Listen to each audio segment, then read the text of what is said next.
내 아들아 내 말을 지키며 내 계명을 간직하라. 내 계명을 지켜 살며 내 법을 내 눈동자처럼 지키라. 이것을 내 손가락에 매며 이것을 내 마음판에 새기라. 지혜에게 너는 내 누이라 하며 명철에게 너는 내 친족이라 하라. 그리하면 이것이 너를 지켜서 음녀에게 말로 호리는 이방 여인에게 빠지지 않게 하리라. 아멘. 그리스도인들은 믿음을 가지고 살아가는 사람들입니다. 그렇다면 믿음을 가지고 살아간다는 말은 어떤 의미일까요? 여러 가지로 설명할 수 있겠지만 가장 중요한 것 중 하나는 우리가 살아가는 세상, 눈에 보이는 이 세상이 전부가 아니라 눈에 보이지 않는 영원한 하나님 나라가 있음을 믿고 하나님 나라를 향해 믿음의 길을 걸어가는 것이라 할 수 있습니다. 그렇게 믿음의 길을 가는 동안 하나님을 알지 못하는 자들, 하나님의 말씀과 약속을 믿지 않는 자들, 눈에 보이는 이 세상이 전부인 줄 알고 살아가는 자들로 인해 수많은 유혹을 받게 됩니다.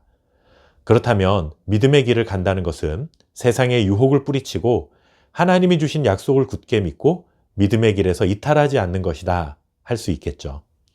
수많은 유혹을 이기고 끝까지 믿음의 길을 걸어갈 수 있는 비결은 무엇일까요? 이와 같은 신앙에 진지한 고민을 안고 살아가는 신실한 그리스도인들에게 잠언 말씀은 아주 중요한 교훈을 전해줍니다. 하나님의 말씀을 마음에 새기고 그 말씀을 따라 살아가는 것이다. 이렇게 가르쳐주고 있습니다. 너무나도 당연한 교훈이고 잠언 말씀 속에서 계속해서 반복되고 있는 가르침입니다. 너무나 당연하고 계속 반복된다는 것은 그만큼 소중하다라는 의미인데 이상하게도 우리 사람들은 당연한 것을 오히려 소홀히 여기는 습성을 가지고 있습니다. 그러다 보니 하나님의 말씀을 간직하라 하는 이 중요한 교훈을 반복해서 가르칠 만큼 소중하고 가치 있다라는 마음으로 소중히 여기기보다는 성경은 늘 그렇게 말해, 교회는 늘 그렇게 가르쳐 라는 가벼운 권면 정도로 여기는 경우가 있습니다. 하지만 하나님의 말씀을 마음에 새기고 말씀을 따라 살아가는 것은 해도 되고 안 해도 그만인 선택의 문제가 아니라 믿음의 길을 걸어가는 데 있어서 가장 핵심적이고 본질적인 문제임을 알아야 합니다. 오늘 잠언 말씀에서는 이러한 가치와 소중함을 일깨워주기 위해 하나님의 말씀을 누이 혹은 친족으로 비유하고 있습니다. 누이라고 하면 누나 혹은 여동생을 뜻합니다.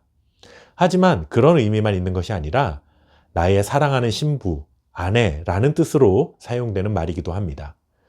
고대 근동 지역에서는 이 말을 아주 친밀한 약혼 관계나 부부 사이의 사랑스러움을 표현할 때 사용했습니다.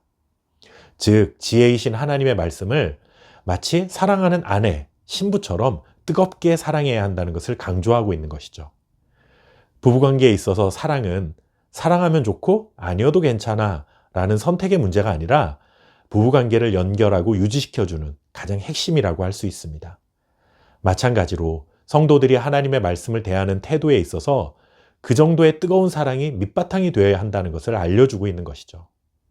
하나님의 말씀을 그렇게 사랑해야 한다는 것을 표현하기 위해 잠언 저자는 내 계명을 간직하라, 내 법을 내 눈동자처럼 지키라, 손가락에 메고 마음판에 새기라 와 같은 절대적 명령을 전해주고 있는 것입니다.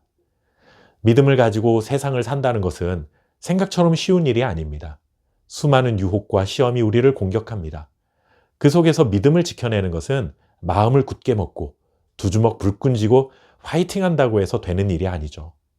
남녀가 불타오르는 사랑을 하는 것처럼 진리이신 하나님의 말씀, 참 지혜이신 하나님의 말씀을 사랑하는 것이 가장 좋은 방법임을 기억하십시오. 하나님의 말씀을 마음에 새기고 그 말씀을 따라 살아갈 때에 하나님의 말씀이 모든 유혹으로부터 우리를 지켜주시고 승리케 하셔서 끝까지 믿음의 길을 걸어가도록 인도해 주실 것입니다. 오늘도 하나님의 말씀에 붙들려 살아가는 저와 여러분 될 수 있기를 바랍니다. 감사합니다.